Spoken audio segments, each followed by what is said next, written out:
Hello everyone, मैं हूं निकिता सिंह और हमने अपनी सीटेट साइंस सीरीज स्टार्ट की है जिसमें हम टॉपिक वाइज थ्योरी कंप्लीट कर रहे हैं। और इसमें हमारा आज का टॉपिक है केमिकल और फिजिकल चेंजेस, जिससे आपके सीटेट एमपी टेट में क्वेश्चन पूछे जाते हैं।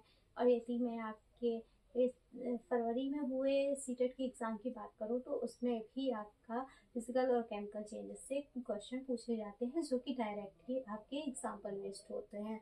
तो हम देख लेते हैं कि फिजिकल और केमिकल चेंजेस क्या होते हैं, इसके एग्जाम्पल्स क्या होते हैं। जैसे कि अगर मैं बात करूं फिजिकल चेंजेस की, तो यहाँ पर फिजिकल चेंजेस गुणों में परिवर्तन होता है, यानी कि इसके गुण में परिवर्तन होता है। जैसे जैसे यदि हम बात करें कि किसी भी इंसान के गुण का मतलब आप सबसे पहले देखेंगे उसके रंग, रूप, आकार, साइज, इन चीज़ों को, ताप और द्रव्यमान, इन चीज़ों को देखते हैं ना। कोई भी सामान खरीदने जाते हैं तो सबसे पहले आप उसकी फिजिकल प्रॉपर्टी को देखते हैं, जिसके रंग, आकार, द्रव्यमान, मास, टेम्परेचर, इन चीज़ों का। तो इनमें यदि चेंज होगा तो होगा फिजिकल चेंजेस। जैसे इसमें यदि प्रोडक्ट जैसे रिएक्टेंट है कोई, तो ये प्रोडक्ट बनेगा और वापस ये रिएक्टेंट में बनाया जा सकता है, तो इसे कह देंगे हम फिजिकल चेंजेस। ये स्थायी परिवर्तन होता है, अस्थायी परिवर्तन होता है, क्योंकि ये रिएक्टेंट से प्रोडक्ट और प्रोडक्ट से वापस रिएक्टेंट में चेंज हो सकता है। तो ये हो जाएगा अस्थायी, रिवर्सिबल, इसे ही कह देते हैं रिवर्सिबल, यानी रिएक्टेंट से प्रोडक्ट और प्रोडक्ट से रिएक्टेंट में चेंज होना। इसके कुछ एग्जाम्पल हैं, जैसे मोमबत्ती का पिघलना। यदि मोमबत्ती का पिघलना, धातु का पिघलना, मोमबत्ती और धातु के पिघलने में क्या करेंगे, यदि ये पिघल जा रही हैं और पिघल कर इकट्ठी हो जाती हैं किसी भी सरफेस पर, तो उसे वापस उसके साँचे में डालकर हम धातु को या फिर मोमबत्ती को वापस उसी आकार में, उसी साइज में ला सकते हैं। और फल का काटना, कागज को काटना, ये सब हो जाएंगे फिजिकल चेंजेस में। पानी का उबालना, पानी को उबालकर उसके ऊपर यदि प्लेट रख दी जाए तो क्या होगा, वो भाप बनकर वापस ही वो पानी में कन्वर्ट हो जाएगी, तो ये हो जाएगी फिजिकल चेंजेस में। जबकि कांच का टूटना, क्रिस्टलाइजेशन, यहाँ पर क्रिस्टलाइजेशन जो होता है, इसमें कभी कभी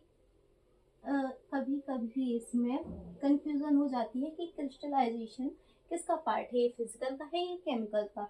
तो ये हो जाएगा फिजिकल चेंजेस का, क्योंकि इसमें क्या हो रहा है, कोई भी पदार्थ है, सॉलिड है, वो वापस ही क्रिस्टल में चेंज हो रहा है ना, एक सब्सटेंस का सेपरेशन हो रहा है इसमें क्रिस्टलाइजेशन में। तो हो जाएगा क्रिस्टलीकरण, भी फिजिकल चेंजेस में आ जाएगा।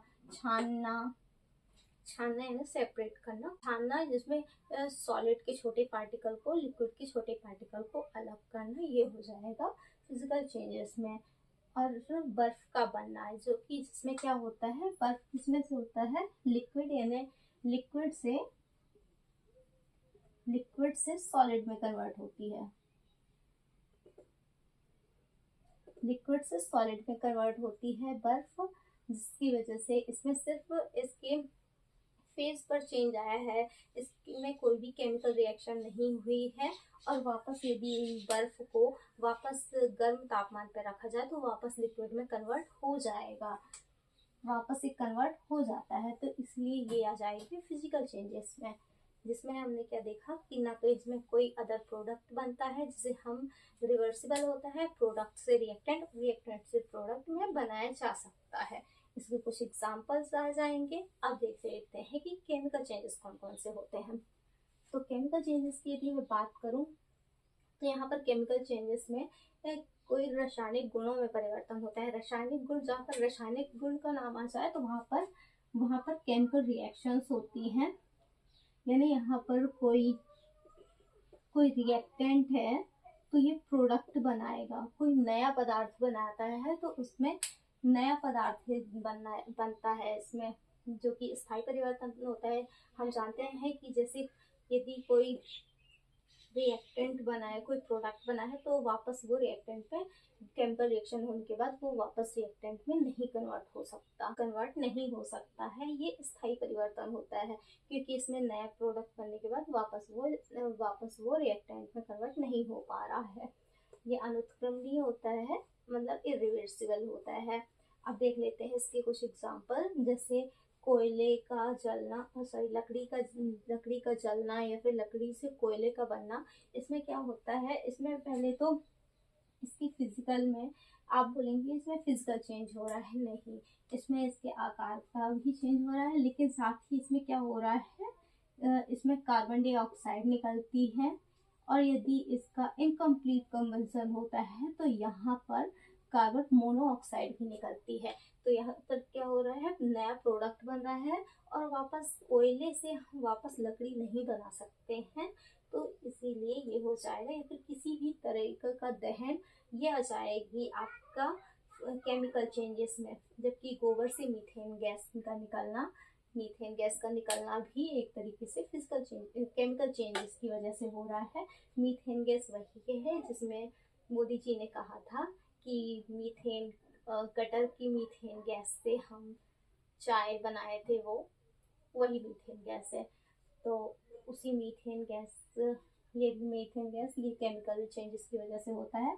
जबकि श्वसन और पाचन, श्वसन में क्या होता है, CO2 और O2 इन्वॉल्व होती हैं, और पाचन में हम जानते हैं कि स्टमक में जब हम कोई भी खाना खाते हैं तो क्या होता है, कोई अच्छी चीज़ तो होगी हमारे पेट में, जो हमारे इतना सारा कोई भी जटिल खाना जो हम खाते हैं या फिर खराब खाना खाते हैं तो पच जाता है या फिर नहीं पच जाता है। तो इसकी वजह से क्या होता है, पाचन में HCl होता है, पाचन के लिए HCl होता है, इन्हें हमारे स्टमक में HCl होता है। यदि इसके pH की बात करूं तो इसका pH लगभग 1 से 3 तक pH कह सकते हैं, इसके 1 से 3 तक इसका pH होता है। इसका pH होता है 1 से 3, जो कि क्या काम करता है, जो भी हमारे जटिल पदार्थ को सरल पदार्थों में यानी सिंपल कंपोनेंट में चेंज कर देता है, ये हो जाता है, और कोई नया पदार्थ बनाता है, जैसे कि यूरिया, यूरिन, ये चीजें बनाता है, यूरिया वगैरह बनाता है, कोई नया पदार्थ बना देता है। फलों का पकना, जैसे हम बात करते हैं कि फल स्टार्टिंग में क्या होते हैं, जब वो कच्चे होते हैं तो टाइट होते हैं, मतलब उसकी सरफेस क्या होती है, टाइट होती है, लेकिन जब वो पक जाते हैं, केमिकल चेंज हो जाती है, तो उसके रंग रूप और उसकी स्मेल में भी चेंज हो जाती है, उसकी गंध में भी चेंज होता है। वो किसकी वजह से हो रहा है, केमिकल चेंज की वजह से उसमें चेंजेस आ रहे हैं। अब देख लेते हैं जंग का लगना। यदि मैं जंग लगने की बात करूं तो जंग लगना लोहे में, जब हम नमी वाली जगह पर रखते हैं तो वहां पर इसमें जंग लग जाती है, जिसकी वजह से इसमें भार में भी वृद्धि हो जाती है। यदि जंग के सूत्र की बात करूं, इसके फॉर्मूला क्या होता है, Fe2O3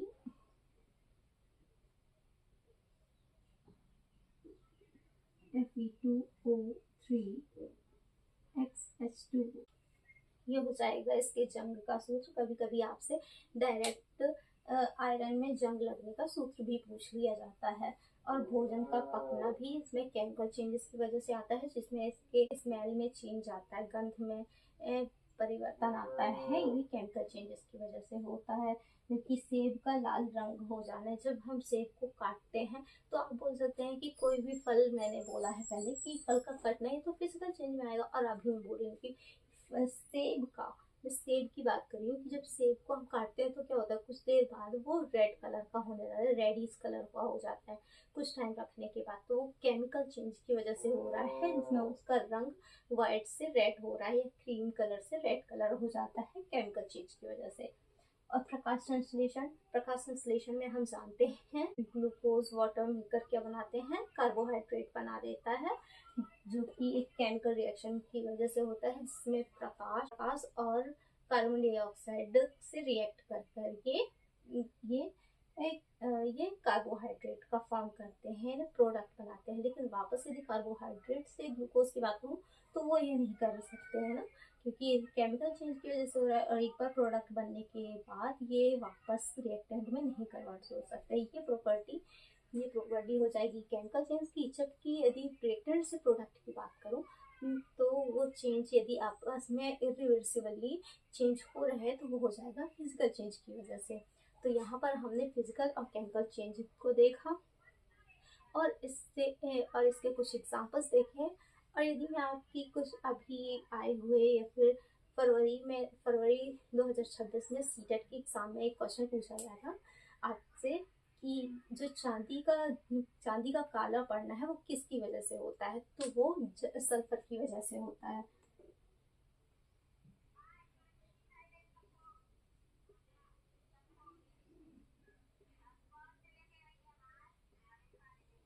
चांदी का काला पड़ना, सल्फर, इसमें एनवायरनमेंट में प्रेजेंट जो पानी और सल्फर यानी गंधक, जिसे हम गंधक भी कहते हैं,